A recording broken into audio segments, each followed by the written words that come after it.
Hello, everybody, and welcome. This is episode 288 of Milwaukee's Tailgate Brewers podcast, part of the MKE Tailgate Network. I am James, joined by the whole gang to talk about the mess of a weekend that it was against the A's. Ryan and Paul is back. Paul, how are you doing? I'm all right. Let's see. Then thanks to both Steve and Chair for filling in. Here's how my day is going. About 2 hours ago, I stepped on a piece of broken glass Oh, while I no. was carrying laundry down from the basement. So can't really walk right now. Other than that, though, things going okay. Can't You're complain. you're not going to bleed out or anything, are you? No, You're I got fine. it. I got it under control. It took a Okay. while, but it's good.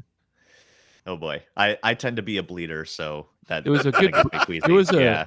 It was a nice break from watching the Brewer game today. So got that. Much more pleasant experience Oh yeah, slicing your foot open. Yeah, absolutely. yeah, yeah. It was not a fun weekend to watch the Brewers. Wasn't even that quick and painless. It was pretty drawn out and painful. But Ryan, how was your weekend? I feel like I'm in pretty good shape here. I spent most of the day yesterday out on the Milwaukee River and in the lagoon, the little area out there. We rented a pontoon boat and took that out and spent the Nice. day out on the water. So that was actually pretty nice. I had the game on, and so I wasn't watching it. I was just listening in, and it sounded like it was entertaining enough. They were making defensive plays at the plate, and there was some toot bland stuff going on, I think, on both sides. And then they end up losing in extra innings, and I was frustrated, but I was driving a boat the whole time, so what did I care? So I didn't get quite the angst. I was at the game on Friday night, though, so that was not the most pleasant thing in the world. But yeah, I am impressed that I think we've got our episode title a minute in. I tend to be a bleeder. Seems to fit the overall mojus of the situation here. So yeah, we'll see if something tops that. But I think you've put a good leader in the clubhouse there, James. Yeah, plenty to talk about. So let's just get into it. First, a reminder, though, you can become a patron at patreon.com/MKE Tailgate. $2 a month gets you that question priority both here and on reporting as eligible. $5 a month gets you that question priority, plus the additional minor league extra with Ryan and James Anderson from RotoWire, as well as Paul's reporting as eligible mini pods through the Packers season. All right, so there's no point in really beating around the bush. We thought the Brewers were on their way to like a really good homestand. We were talking last week. They had just won, a weekend series against the Reds. They won 2 out of 3 against the Orioles, which I think you could probably consider, if not one of the best teams in the AL, one of the best teams, at least by record, in all of baseball. So that was a super impressive series. Really like one inning away from sweeping that series. And then they go and they kind of threw it all away. They kind of messed around against the A's and found out. Still kind of embarrassing losses. As you guys said, some exciting and close games, but when you play close games, you leave things to chance, and chance did not work in their favor. And really, it was the offense that was really the disappointing thing to me, at least over the weekend, right? Because the A's came in with a team ERA of more than 6 by far. Everybody needs to go just pull up the A's reference page and just look at the ERA plus or whatever stat of their pitchers, whatever you want, doesn't matter. They're all bad. It's incredible to get shut down by this pitching staff, which is just absolutely atrocious across the board. Right. And to be fair, Blackburn has missed most of the year, 2022 All-Star Paul Blackburn, but he also shouldn't probably be shutting you down for 6 innings and, throwing a gem like that. So it was bad. So I guess there's only one of him, you get to face the rest of the pitchers too. Yeah. Yeah. So I guess before we get into the Patreon questions, my question for you guys is, what the hell happened?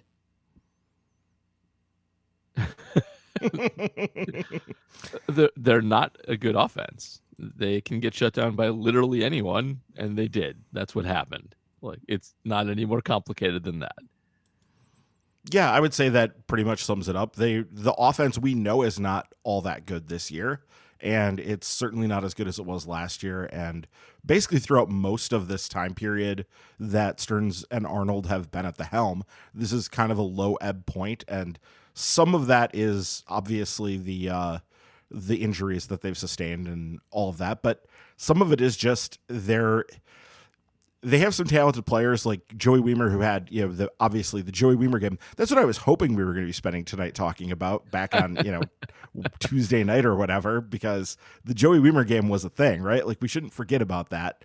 Yeah, it was great. And like, he took his OPS plus, or sorry, his WRC plus was at 80 going into the game, and it came out at 96 on the other end. Like, you don't see that in June too often. That's a pretty good game. But just the team leader in OPS plus is Owen Miller, who has a 2% hard hit percentage. He's 119. Oh, we got more on Owen Miller and his hard hit percentage. We'll get to Owen theorizing. I'm looking forward to Owen theorizing. That'll be fun. The second highest is William Contreras, who, thank goodness for William Contreras, but still has catcher offense. And that's everybody else is like Rowdy's average now, Brian Anderson's average now, Yelly's average now, and everybody else is less than that. So that's why they couldn't score, because they suck. That's the reason. They suck at offense. Yeah.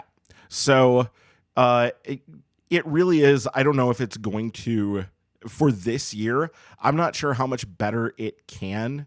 Well, it's going to be better than this. Okay. Like, this is a low ebb point, and this is the main thing I want to say, is that never, ever, ever judge a team like after the worst run of the season. And God, I hope this is the worst run of the season. Like, this series against a bad A's team, like, it's hard to do something worse than losing 3 games to the A's. So it kind of has to be the low point of the season.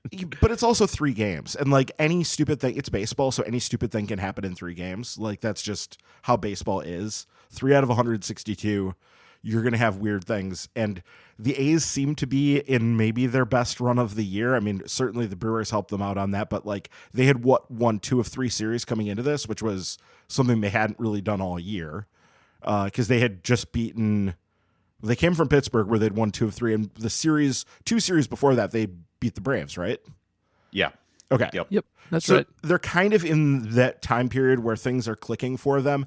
And they were also, like, on Friday night, they were making some great defensive plays. And I remember on the radio yesterday, they were joking around about, I think Euchre and Levering were joking around about the fact that, like, we can tell you that this is the worst defensive team in baseball, and it's true from the stats, but we're not seeing that team on the field today. Like, and I didn't see it, so I don't know for sure. I was just listening to it, but like, it sounded like they were making some uncharacteristically good defensive plays, and that it's because they're major leaguers and because they're, paid to play the game too, and so they're going to have a run at some point where they look, for at least a time, competent. And we managed to be here at that time and to be playing bad enough that they were able to do it against the Brewers. Like that, it's the connection, the coincidence of both catching the team at the wrong time and playing poorly at the wrong time.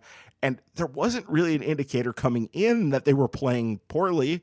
They had, like, I had tweeted out, and James, you mentioned this too, at 3:00 on Wednesday afternoon, they were up 3-0 on the Orioles and were looking like they were about to sweep them. And then the bullpen coughed it up, and they ended up losing 6-3. And basically from that point forward, everything just that could go wrong did go wrong. And that's going to happen sometimes over the course of 162. You're going to have that. But the fact that it happened against the A's is just, it's a little hard to take. And then you get into some of the runners in scoring position stuff that happened over this series. Though I will say, I went and looked. It wasn't actually that bad. Today they were 3 of 12, so they hit 250. But I know that I think 2 of those hits did come after it was kind of already decided, and they were trying to salvage something late, and actually almost did salvage something. Like they Trevor May just about gave them the game back. They just weren't quite able to finish the deal.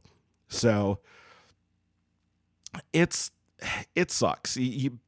Baseball seasons are going to have sucky ups and downs, and this is one of them, one of the suckiest, because it's a team that they're bad. They're legitimately very, very bad. And you would like to not lose even that series, let alone get swept, and it's at home. And yet here we are. That's what happened. So the big thing I just want to say more than anything here is jumping to grand sweeping conclusions about the whole team over the whole season at this moment is dangerous, and it's how you end up wrong about stuff, because that's like, this is a particularly bad moment. So making huge sweeping generalizations about it now is probably not the time if you want to be right about those things. Yes, and I'm going to do it anyway. this is more than just a weekend thing, right? The offense has been brutal for a month now. They haven't come back from a multi-run deficit to win a game since, I think it was May 14th. That was to tie, wasn't it? That was Kurt's caveat there. Yes, it was caveated. Yeah. But still, but sequencing, hold on, sequencing of stuff like that. This team can't come back stuff. Some years it's this team could only play from ahead, they can't come back. And some years it's this team gets off to terrible starts all the time. And mostly what I get from that is like, there's never an acceptable way to lose and not score runs. I feel like the fact their offense blows is why they can't come back, and that just makes logical sense. Well, but that was the point I was trying to make. Yes. But we already knew that. Like, you can look at the numbers and see that the offense is not good. Like, right. Like, yes. You could see that how they sequence it, how that happens isn't like. I've never found like this isn't about like this specifically. It's like I've always found that like not persuasive. So your point is like sometimes they'll score like 0 for the first 5 innings, and then they'll get like 3 late and win, and then they'll have a bunch of comebacks when that happens, right? I mean, just generally this team, because it's not a high scoring team, is not going to have a lot of comebacks that way, because this team was built as more of a run prevention. We talked about that since the preseason. Like, this team was built around run prevention, and that has been spotty because of really all the pitching injuries more than anything, though they've actually managed to kind of come out of it okay in a lot of ways too. So yeah, I guess my point was, yes, this offense has been bad for more than just this weekend. Like, I pulled them up on Prospectus, and they are tied for the 3rd worst DRC plus yeah. in the majors. Yep. The A's have a better offense than the Brewers do by DRC plus. Yes, and that makes sense when you look up and down the lineups too. Yeah, so it's been a long standing thing. And I think, like I was saying before, when you play these close games, you're going to get bit even against really, really bad teams, because the A's weren't 12-50 or whatever because they lost a bunch of close games. They were 12-50 because they were getting blown out every single night. They didn't have the opportunity to play close games. The average A's game, they lost by 4 runs, and that's including wins. This is amazing.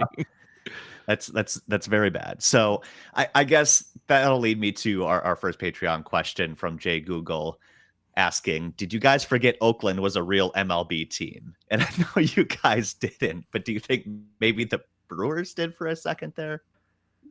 I don't think lack of effort had anything to do with it.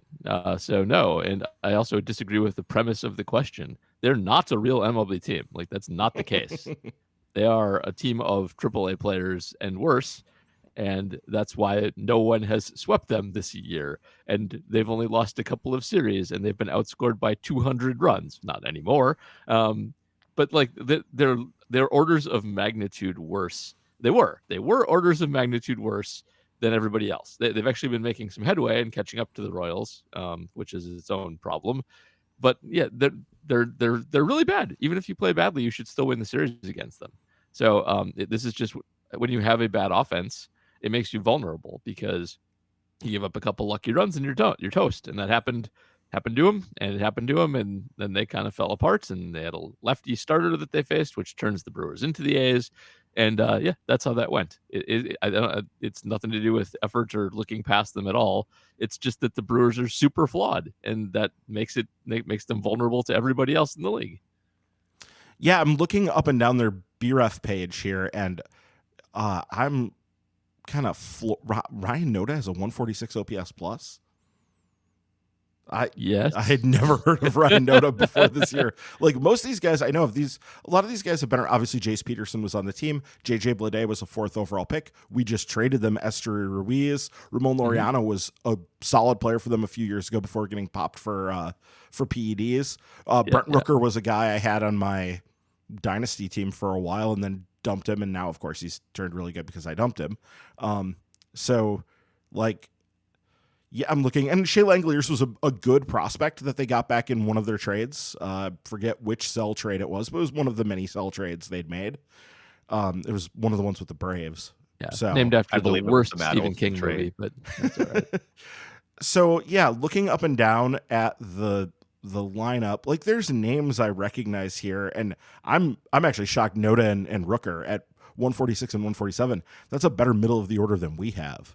Yes, which would actually go a ways to explaining why, like, why we are where we're at with this thing. But yeah, and then a lot of average-ish players, like Jace is at 91, kind of doing the Jace Peterson thing. Bleday is at 98. Ruiz is 93. Laureano's 96. Today. Yeah. So yeah, Langoliers 96. So a bunch of guys who are like kind of right around average. It's the pitching that's more the thing, right? Like yeah, the pitching's awful. It's atrocious. But when your offense sucks, that doesn't matter sometimes. Well, and we also got they did get Sears, who looks like he's their best pitcher on balance for the season. So they got oh no, they got Sears. They also did get the guy who's been out all year. Like he was their best pitcher last year, Paul Blackburn. Yeah, they got Blackburn's him actually good. That's fine. Paul Blackburn is actually good. And then who is the other guy that they got in this series? Who was Mole started the game. Oh, it was Medina who actually pitched well against them for a bunch of that game on Friday night because Mole started as kind of an opener. Yeah, they did the opener thing. And then they went to Louis Medina with his 7.53 ERA. Yeah, well, and it was over 8 when he came into that game, too. I was like, oh, good. They got the lefty out. Thank God. And then he really didn't get any better at that point. So, nope. Yeah, but they missed Kaprelian and Waldachuk, and I guess Muller's hurt, or he's down. I mean, either way, so they missed like the very worst of the starters. But like you had everything going on. Like Lucas Erceg came in and shut him down in 2 different games. He shut him down twice, and Lucas Erceg is a good story and a guy that it's easy to root for, but also he's like really not good. 1.417 whip. Yeah. Not good at all. And his ERA with the Brewers in AAA this year, I want to say it was over 7. It was pretty high. I'm not looking at it right now, but it was not good with the Brewers in AAA before they sent him out there. So, yeah, it's bad. I mean, they did get to Trevor May today, and May has really had a lot of issues. But the A's were able to pull it back at the very last second. Man, this is dark. This is very, very dark. Like I said, this is hopefully like the worst point of the season. Like if this isn't bottoming out, then I'm not quite sure. It's gonna be a long summer if that's the case. I guess speaking of dark, our next question is brought to us by Old Man Walking in Traffic, which I hope it's not the old man on a bike in Shirlington. Because, sir, I'm concerned about you. But the question here is it safe to say the 14-5 start was a mirage and that this team just isn't deep enough to overcome injuries and underperformance and be a serious contender, even in a weak NL Central? I'll say, I guess, personally, I don't know if we can rule that out because the division is so bad. It's not AL Central bad, where every team was below 500 at one point last week. But Paul, I guess, was that fast start a mirage? So yes, but it's like you have hot streaks like that, even if you are an average. I think the Brewers are probably like a 500-ish team with a bit of a bolster from their division, balanced schedules or not. But like, they got off to a hot start. It happens, but I don't think any of us, well, maybe we did, but we shouldn't have thought that was what they would look like. We should have trusted, things that were closer to Pacoda projections. And the thing is, they're still totally contenders in this garbage division. Anyway, it doesn't matter that they're not a 14-5 extrapolated 262 game team. So yeah, like that was a hot start for them that they were never going to maintain. But it doesn't like all these crashes and this crappy game. Like they were good coming into the A series. This is how they look when they're bad, and their offense is bad, and their pitching is hurt and also kind of bad. Their defense is good. That's enough in the Central. That's really all you need. So it's not what they were, and it does not mean they can't contend in this division, because this division is just not full of good. It's full of horrible teams. So they'll be fine, but they're not real contenders.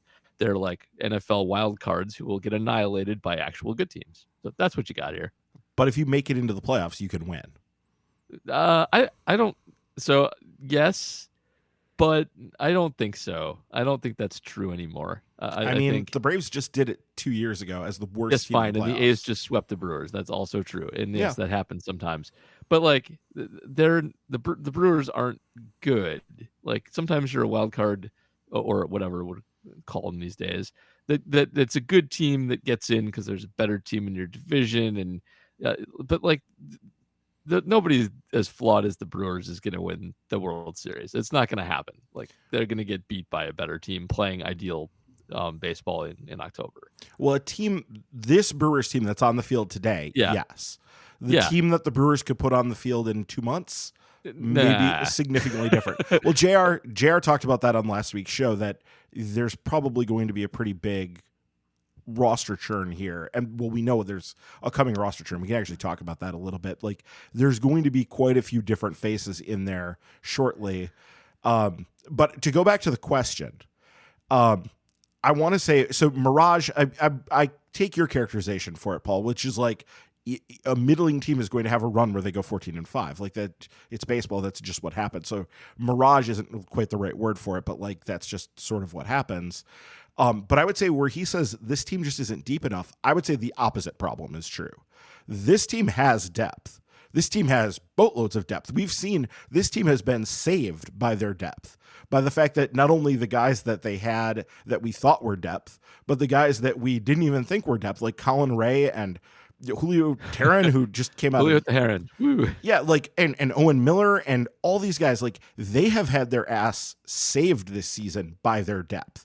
So this isn't about depth. What this is about is they haven't had the star performances, and that comes from both the guys that they were that are hurt. So Brandon Woodruff being hurt is one of those things, but also just guys like not giving star level performances. Freddie Peralta, Corbin Burns, Christian Yelich. I guess you could put Rowdy in that now. You should put Rowdy in there now. Willie Adames. I would put Willie in there too, definitely more so than that. And Jesse Winker, who we were expecting a lot more offensively of. Yeah, who's just a trash fire. Right. And he may actually be washed if his neck is actually not going to allow him to swing hard. Like we'll have to see. I don't know that they're ready to pull the plug on that yet, but like if it's just a fact that like his neck is now hurt to the point where he can't swing hard, well, you can't be a good baseball hitter if you can't swing hard. So not in 2023 Major League Baseball, you can't. So that is quite possible, but that's been the issue here more than anything, is that these guys they were counting on for big time star level performances have largely not given them. And so that's really been more than anything what the problem is here, is the players who are supposed to be good have not been good star level players other than Devin Williams. Like Devin is the exception. Devin has been everything you could have possibly hoped he would be, and then some. And he's currently leading the team in Baseball Reference WAR, which that should tell you a lot of what you barely need. pitched over 2 months. Yeah. Yeah, that should tell you a lot of what you need to know about the team. So this isn't about depth. This is about the star level performances, and some of that I think is due to course correct. But will enough of it course correct, and can they get enough of it to be a real contender come October? Possibly. I'm not going to completely eliminate that as a possibility, especially taking my own advice. Like, don't judge the whole team on like right now at this low point. But I'm somewhat. It's really hard to do this right now and to try to be positive about it because we just saw that. So I'm just going to say it's still possible that this team can regain some of that, but the stars are going to have to play more like stars. That's the good players are going to need to play good. And I sort of, that's overly simplistic, but it's kind of where we're at. I mean, the issue is, do they have any star players? I think that, so like some of the guys we named offensively, especially, like Willie Adames is the one I would say has legitimate star ceiling, but even he's kind of a second tier one with a high defensive floor. But like Rowdy Tellez is kind of sort of just a guy. Like he doesn't have a track record where we can be sure that he's going to OPS, 850 every year. That's not the case, and he gives back a lot on defense. And Yelich, we've talked about being washed many times. Like, where's offense gonna come from? Like, if anything, Owen Miller's gonna crash, and they're gonna get worse. Well, some of it's gonna need to come from the younger players.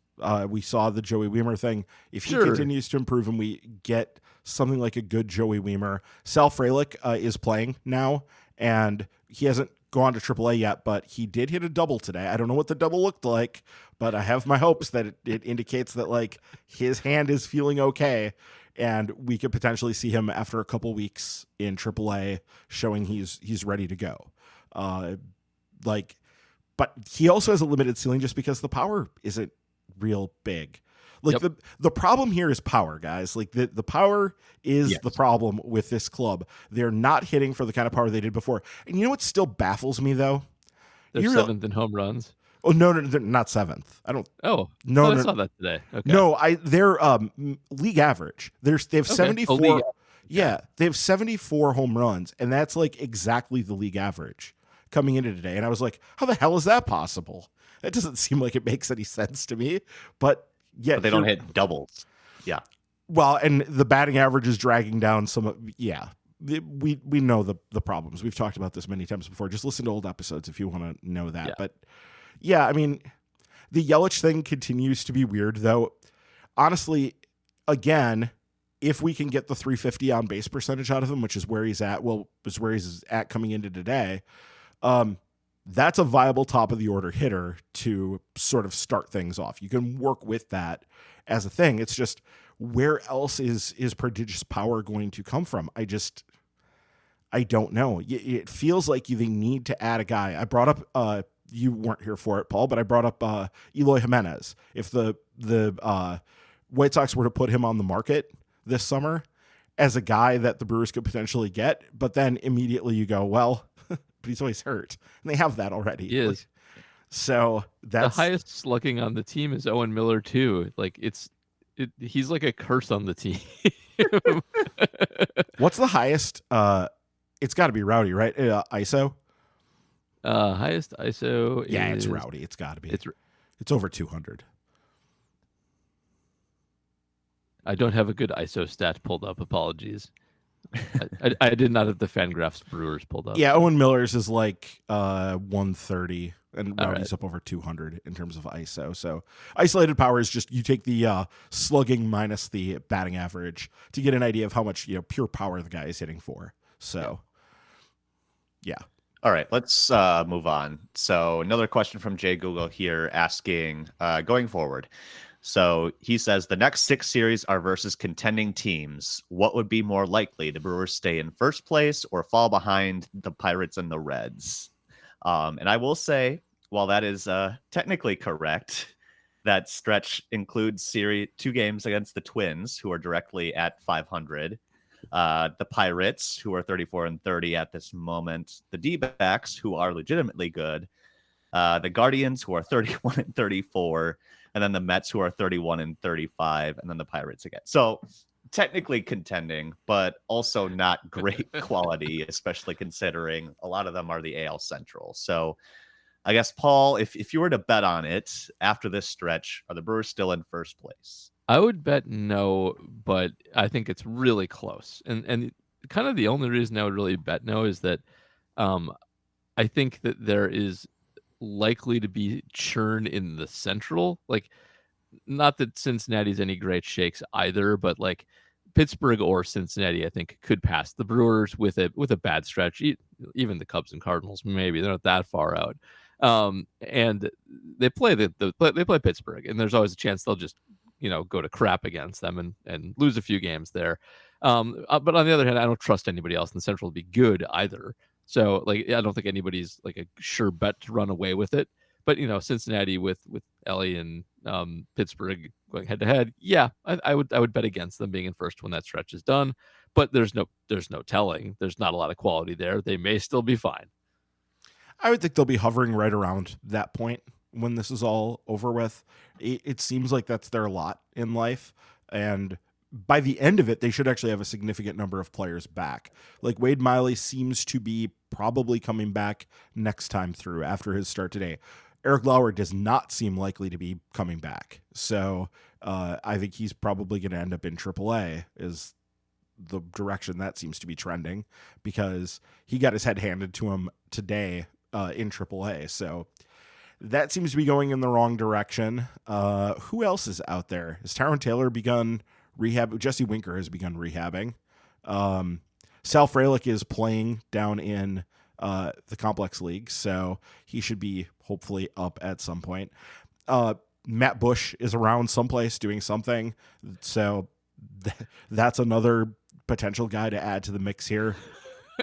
We'll see, who emerges from this and like can still play. Brandon Woodruff, it does sound like is a negative. Have you heard the latest on that?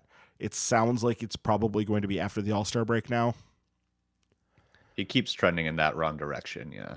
Yeah, because he just hasn't started throwing off the mound yet. Until he starts throwing off the mound, you can't start the clock on the, he needs to do this and then he needs to do this, and you start building up the pitches and all that.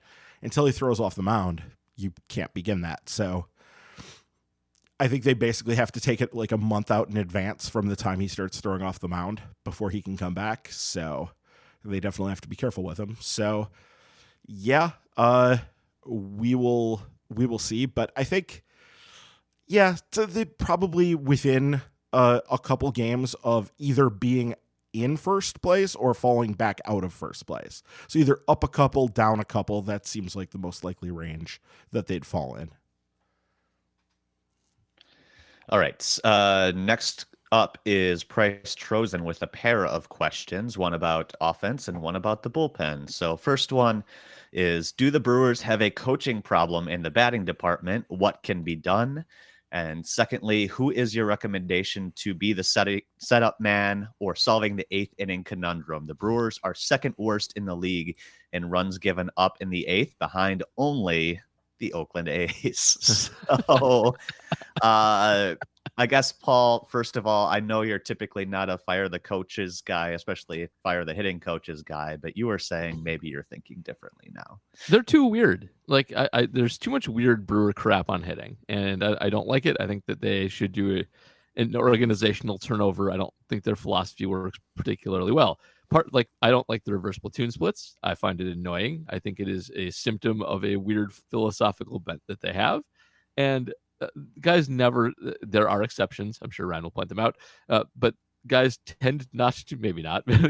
I feel like nobody makes progress. I feel like everybody gets worse. Even Willie, he came here, he got better for a minute, and then it's back to bad. It's worse. He's gotten worse. And that just seems to happen far too often. I would like an offensive player to, for once, improve once they join the Brewers for an extended period of time.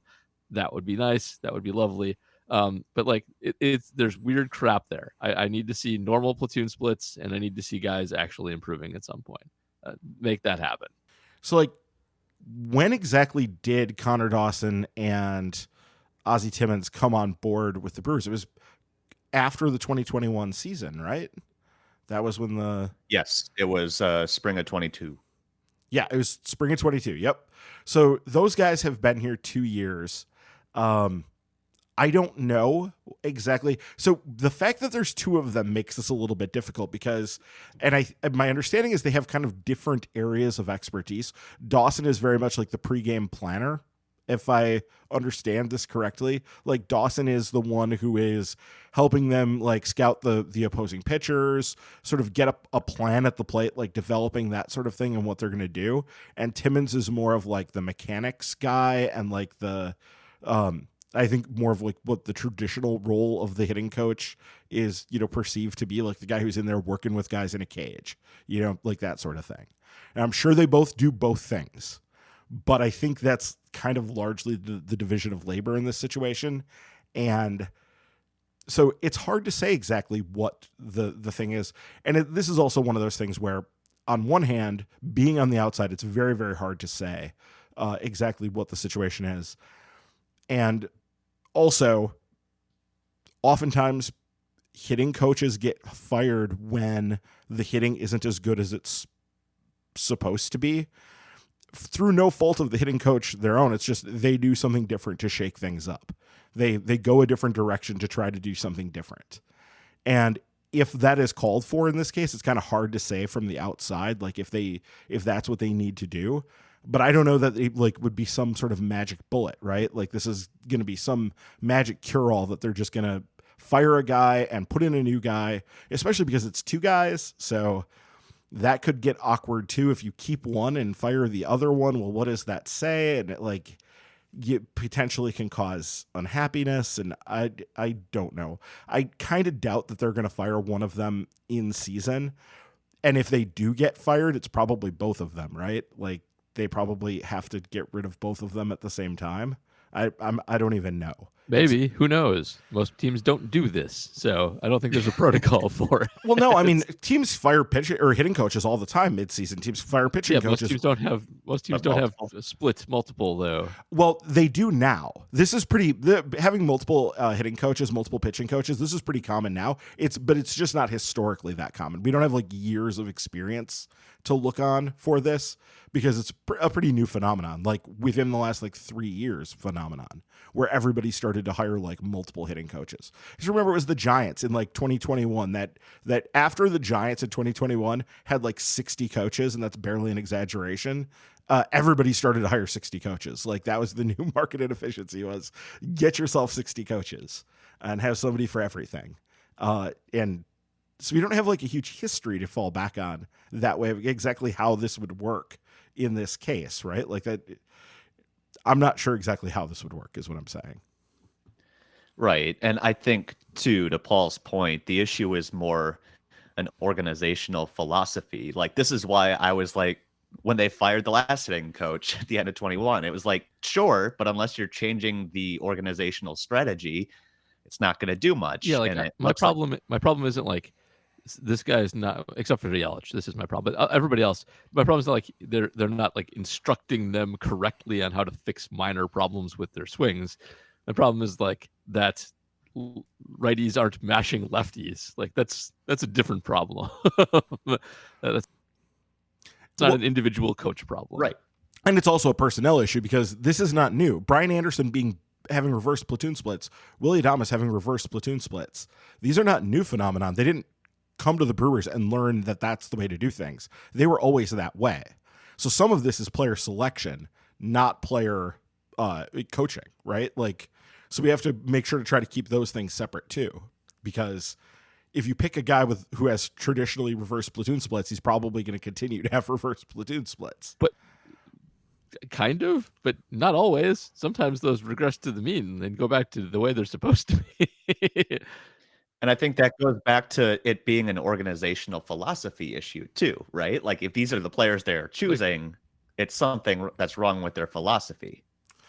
Or, well, we talked about this. Reverse platoon splits with righties is weird because you're going to see more righties than you are lefties. So a right-handed batter having reverse platoon splits isn't inherently a bad thing. We talked about that weeks ago. Yes, but it shouldn't be as ubiquitous as it is to a single organization. That seems to be more the thing, is you're collecting a lot of the same type of hitter. And maybe that's kind of a problem in that you're not getting enough variance, though they're trying to, this is the whole thing. They're currently trying to vary it up. That's the whole purpose of drafting Bryce Terang and Sal Frelick and Eric Brown Jr., all these guys. That is the purpose of doing that, is they were trying to make things a little bit different. The problem is that well, we'll get into Terang in a minute. We could talk about Terang more in a It seems especially dumb in the era of the 3-batter rule, where you can force a matchup if you have a guy who can actually force a matchup. and they just don't have that ever. It's annoying.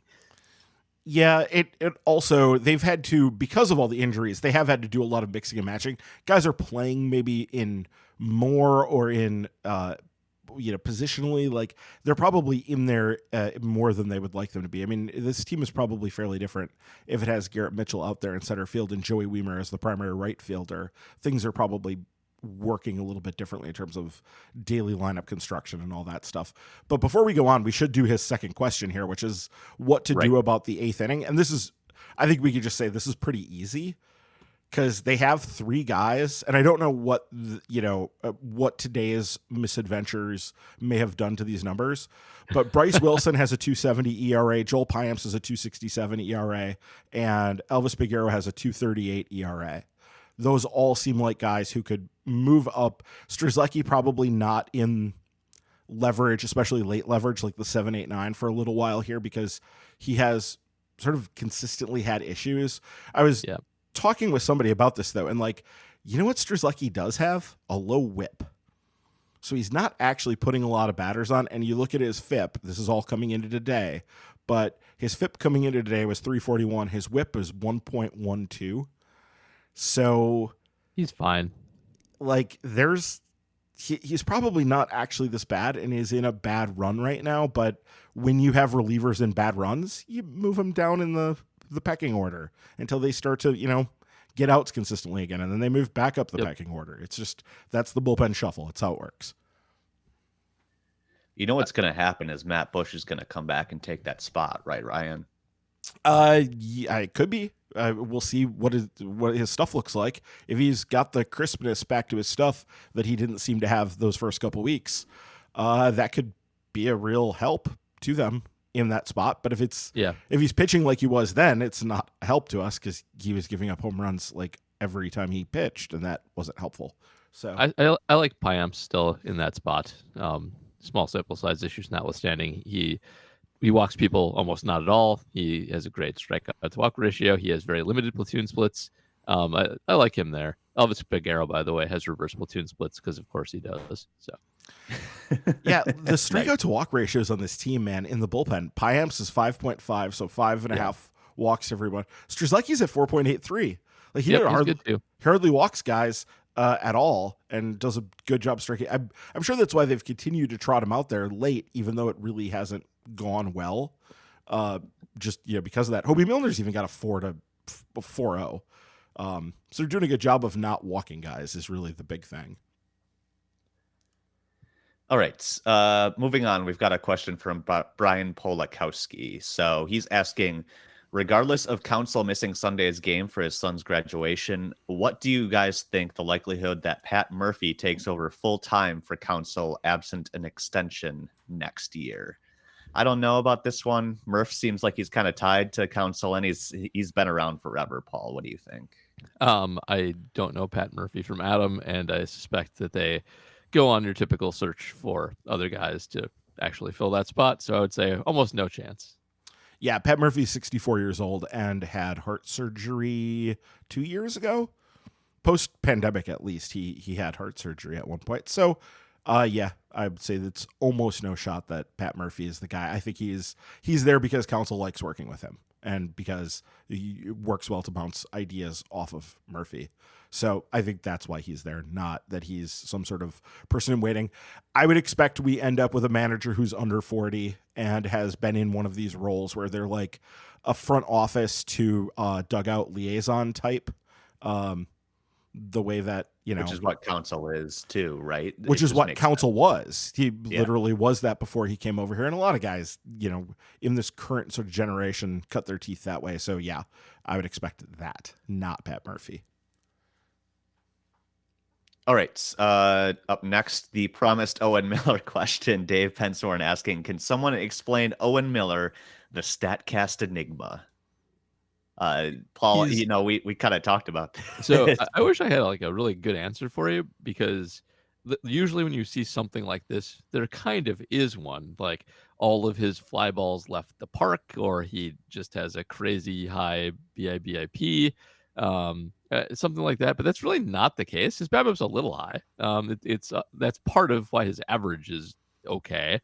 But like the home runs are weird. Not that he has a ton of them, but when your average exit velocity is in the 2% level of major league hitters, and you basically never hit any barrels, hitting any home runs at all in 10 doubles, I think he has 10 doubles, is very, very unusual. And there's not really good reason. If you look at a spray chart, I think the singles make sense. Like there's a bunch of singles dumped in front of the outfielders. Like that's very clear. He's fast. Owen Miller is a fast player, so he will beat out your ground balls with some frequency.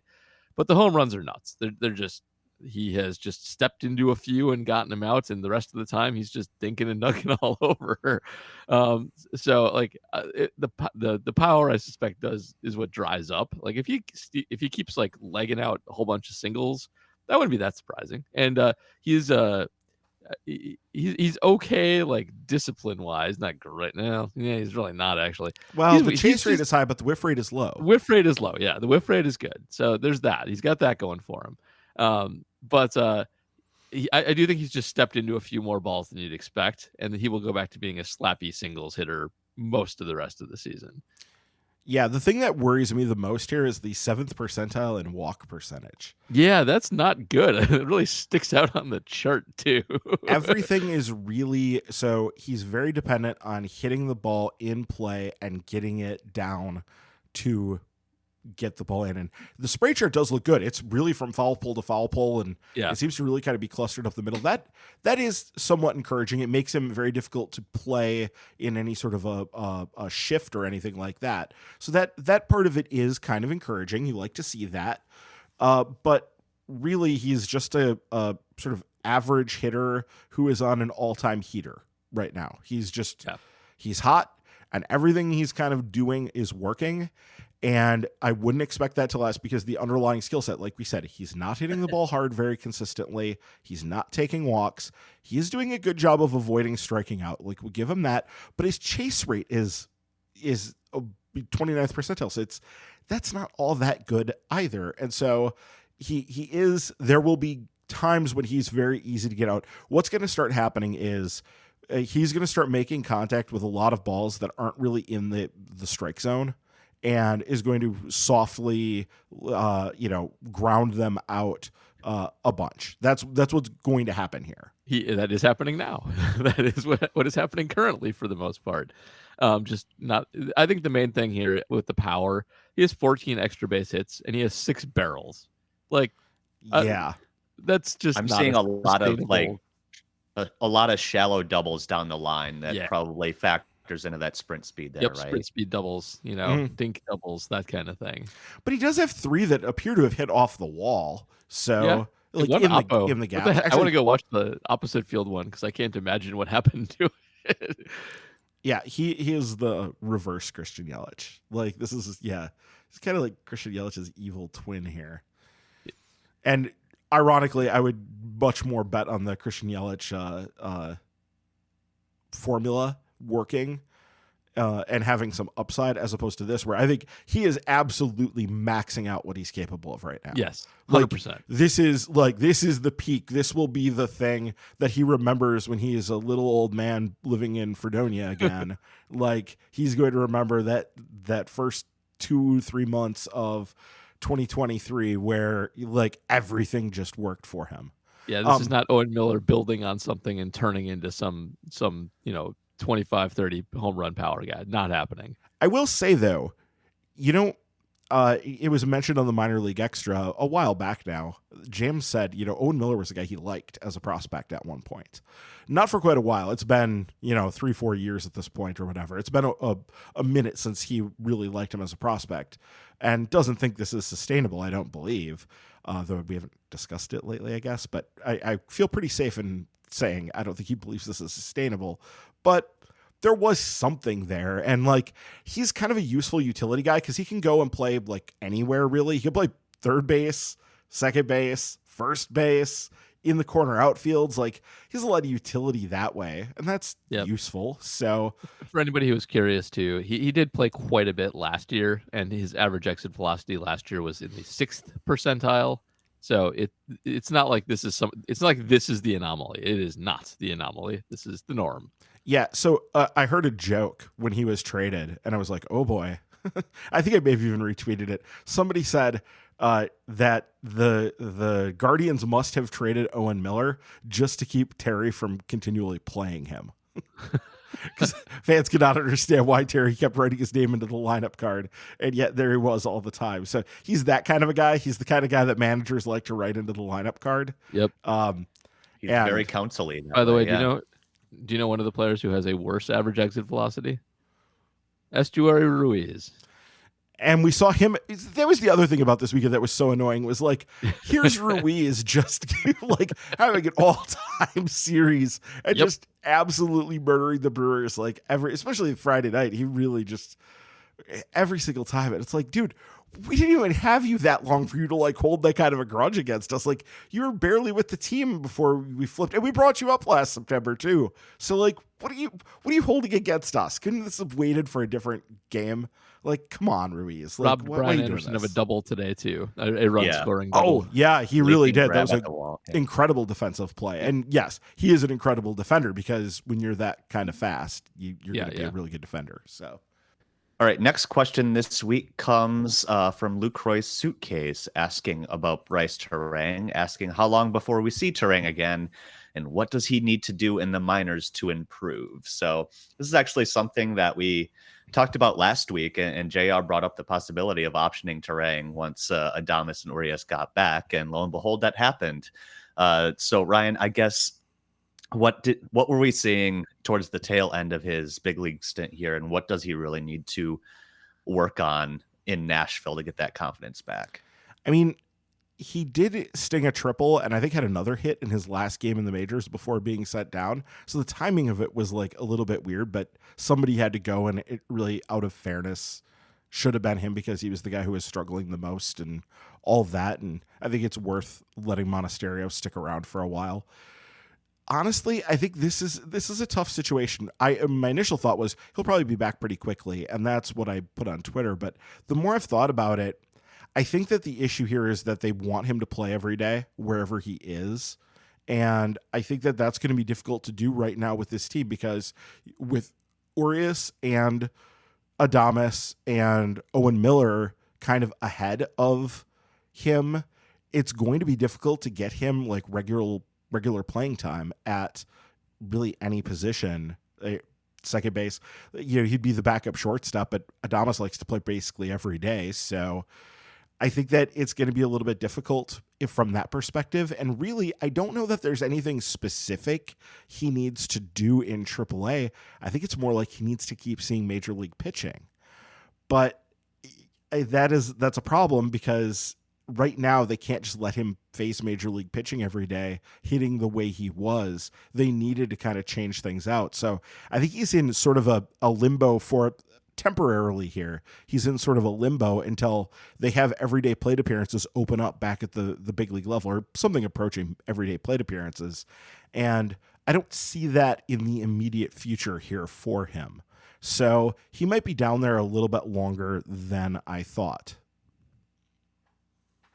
I think that's probably true, as long as they have their preferred starters up, because I think you're right. I think they want him to have time out there, and you're not getting that at the major league level, so that's probably what happens. And I also think you're right. There's not much he can do. Like, there's not like Bryce Terang is not going to hit for a ton of power. He's at his best a contact hitter and a disciplined one, and it's not like strikeouts were a problem for him. He can maybe do a little bit better about being selective about what he puts in play, but it's not like he's K'ing all over the place either. He's making contact. It just, they didn't fall as much as you would have liked, and he didn't, get to utilize that speed as much as you would have liked. But he hit major league pitching fine in terms of making contact. So to the extent he's going to improve, it's just getting better contact when he makes it, and for that you got to play every day. You're not going to study your way into that. So that's, I think, probably the best thing for him at the moment. Yeah, and it sucks because I think that he probably already can hit AAA pitching reasonably well. Yep, same. And I suspect he'll probably put up solid to good numbers in AAA, but that's not what That's not the problem. The problem is that there just isn't everyday plate appearances for him in the big league level. So it is kind of a sucky situation to be in. Though I think you could make the case that he would have gone down much sooner had the Brewers not just been injured all over the place for so long anyway. So like he kind of got a little bit fortunate from that perspective that there was even the spot for him. But ultimately, I still think he's going to be a pretty reasonably decent big league player because the defensive floor is really high, and that's going to help.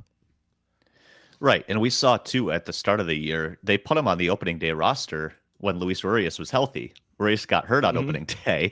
So they were fine with him being in some sort of, positional rotation, whether it was, taking second base when Urias is playing third or whatever. I think you guys are right in that his problem is Owen Miller is the team's best hitter right now, and they can't take away plate appearances from Owen Miller. So maybe all he has to do is kind of wait for that hot streak to end, and he'll be back up there. Yeah. All right. Next question comes from My Only Lemonade saying it's all-star voting season, and considering they're in first place, or at least they were when this question was sent in, the Brewers have the most bizarre ballot I've ever seen. So 2 questions here. 1, could you, in good conscience, vote for any player on the ballot that's a Brewer? And 2, which is the funniest entry? So for everybody listening, just going right through the ballot, the Brewers selections available to you that aren't write-ins are Rowdy at first base, Bryce Terang at second base, Brian Anderson at third, Willy Adames at short, William Contreras at catcher, and then your outfielders are Tyrone Taylor, Joey Weimer, and Christian Yelich, with Jesse Winker as the DH option on the ballot. So, Paul, in good conscience, could you vote for any of those guys to be an all-star? Okay. Yes, I could. One of them. William Contreras, I think you can vote for as an all-star and feel good about it. That is a fine choice.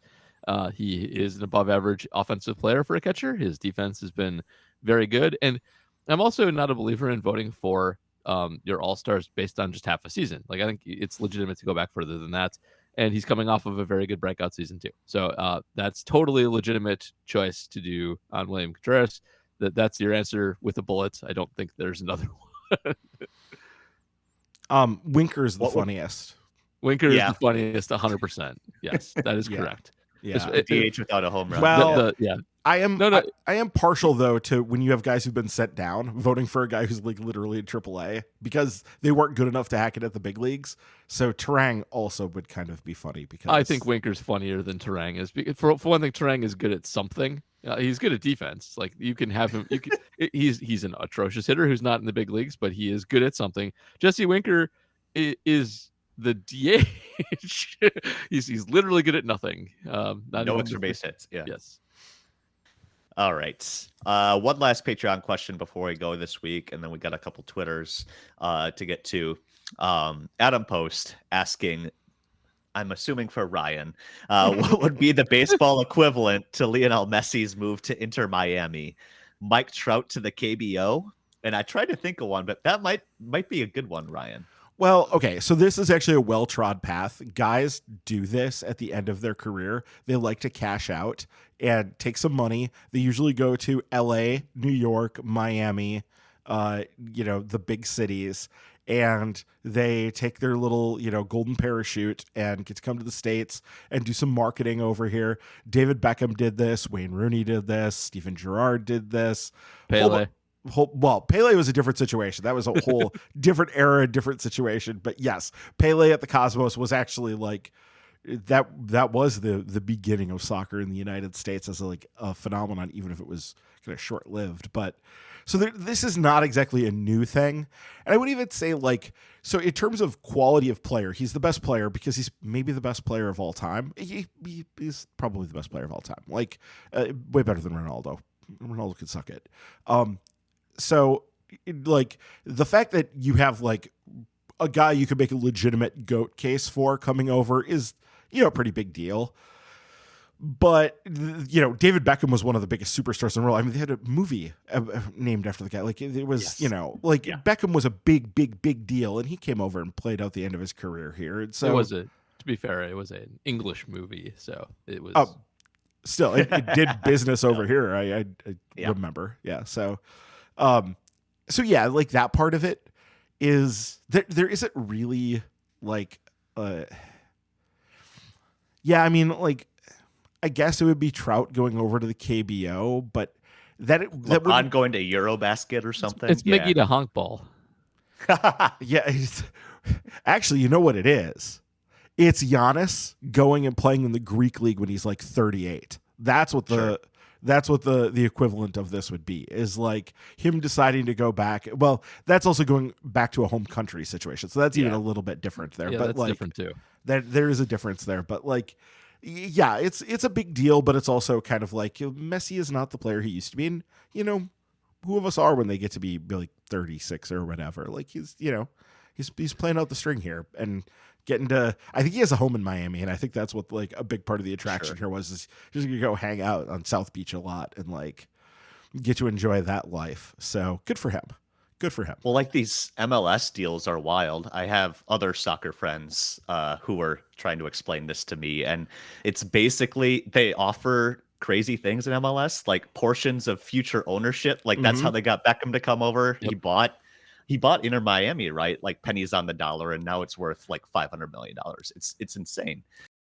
All right, a pair of Twitter questions before we wrap things up this week. First one coming from Michael Hank, asking, should I be worried that Julio Teheran's not going to get enough run support and or pitcher wins to sway the Cy Young voters, Paul? Yes, you should absolutely be worried about that. He's been really good. So I know, question in jest, but he's been a hard luck loser, which is really weird because usually he's just the normal kind of loser, but he's been excellent. So yeah, you should be worried about that. He could be right in this thing if he actually got some scoring behind him. Well, there's some weirdness here because, like, the initial joke, the fact that he went through that entire game without either a walk or a strikeout is hilarious. Amazing. Yeah, like he went 6 innings, and then the relievers, kept the streak alive for him. It's like picking up for your starter on a perfect game bid, the perfectly weird game thing. So looking at that, it's like, okay, so there's definitely a fluky element to all this, and he's striking out 5.9 per 9 innings, and that was really good in like the 1930s.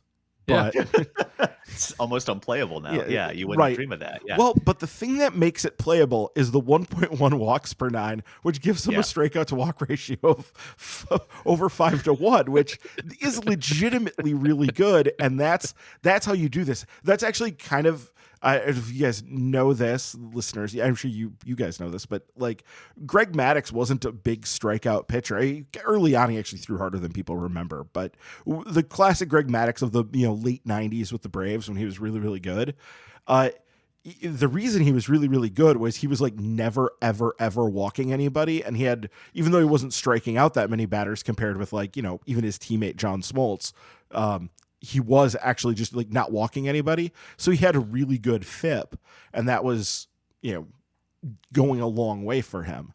So yeah, like Julio is doing something, and his command has been really good. I don't know that it's going to continue to be really good, but it was really good in his starts for the Brewers. So there's something there. I just wouldn't ever expect it to last. Just take it as long as it lasts, and then get that dude swapped out when it stops working.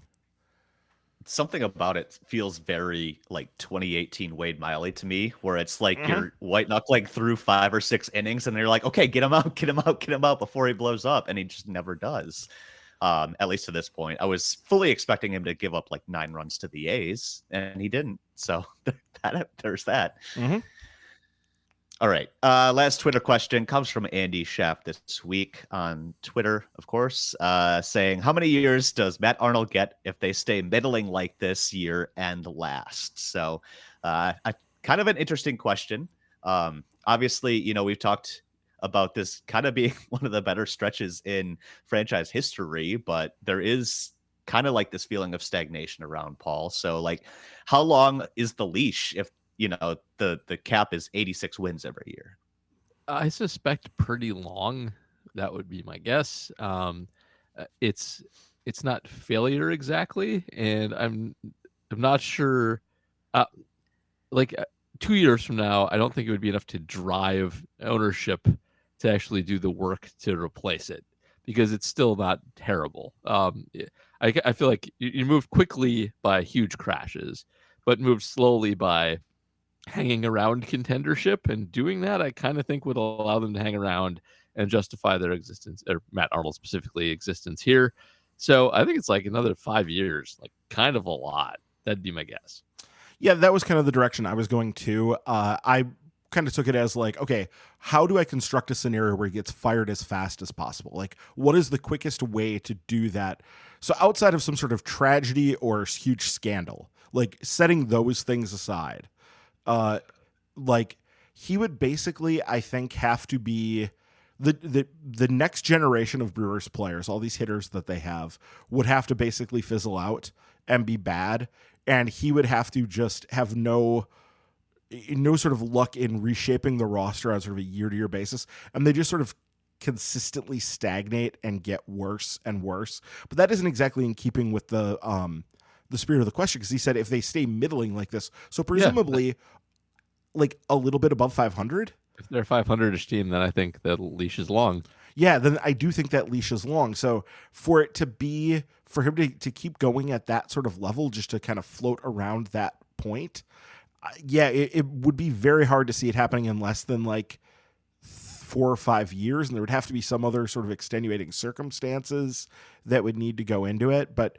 yeah, if everything fizzles and they just sort of stay middling, maybe about 5 years. But I think it's much more likely that in that sort of situation, they would get sick of the stagnation and they would say, okay, we're going to try and ripcord. This is what I told Andy in the chat, was I think they would try to ripcord it and try to do what they did in 2015, 2016, and do a quick sort of tear down and rebuild back up fast and try to get back on track where you're like contending within a couple years. I think they would give him a chance to do a breakdown at that point, don't you? Like, it seems like it would be a hard sell for them to not even give him that chance to do a tear down and rebuild. Possibly, yeah, that's a good call, actually. I don't know. Owners are temperamental too, though. Yeah, I mean, you gotta, if they do crash, then I could also see them just seeing like, okay, this method's not working, and it's your method, so you're out. Like, I don't know. I don't know if they give him a chance on the rebuild. Yeah, maybe that might be the case. It always, to me, it kind of comes down to like you're hiring the next guy, and it can sometimes get more difficult if you become a owner with a reputation for not doing right by your front office.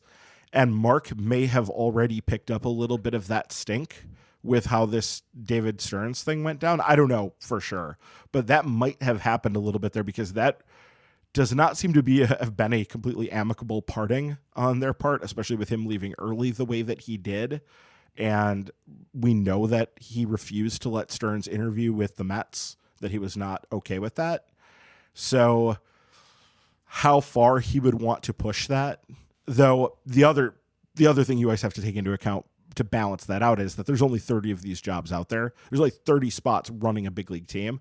So you can usually get somebody to do it, unless you were just a complete and utter farce of an owner. Like, well, even Artie Moreno got like, was it Billy? No, Billy Epler's not there anymore. Manazian. He got, like even he got like somebody who's not hated within the game and completely thought of as a dunce. So yeah, there's only 30 of those jobs, so it probably doesn't matter that much. I'm probably talking around that in circles. It seems like could you imagine it happening in quicker than 5 years? Yes, but not under any scenario. Yeah, I don't know. If things got so bad that like people stopped showing up and there was just like a lack of buzz, I think then maybe you get Mark meddling a little bit more like he did in the latter Melvin years too. But I don't know if that translates necessarily to him ushering Matt Arnold out. It's tough to say. Yeah, he did like to melt. He definitely meddled, and it wasn't just in the latter Melvin years. It was basically all throughout the Melvin era. His fingerprints are on a lot of moves in that era. So, yeah. All right. Well, that will do it for questions this week. Thank you, everybody. A reminder, patrons get question priority. Make sure that you get your questions answered every week. Go to patreon.com/MKE Tailgate. $2 a month gets you that question priority. Even if you're not a patron, you can go and support us in other ways. Of course, go give a 5-star review for this podcast. Hit the follow button.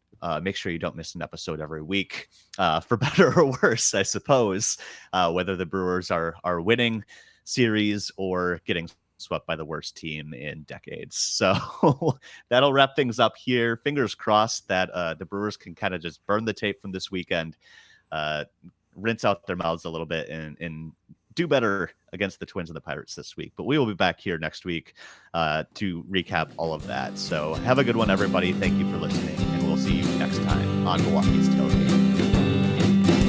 Fair weather fan, it's not what I am, even though the zip code has changed. I might smile and joy when I'm currently employed. Your soul can't be rearranged. It's hard to understand, so hard to understand. Fair weather, fair weather, fair weather fan. Burn the ships.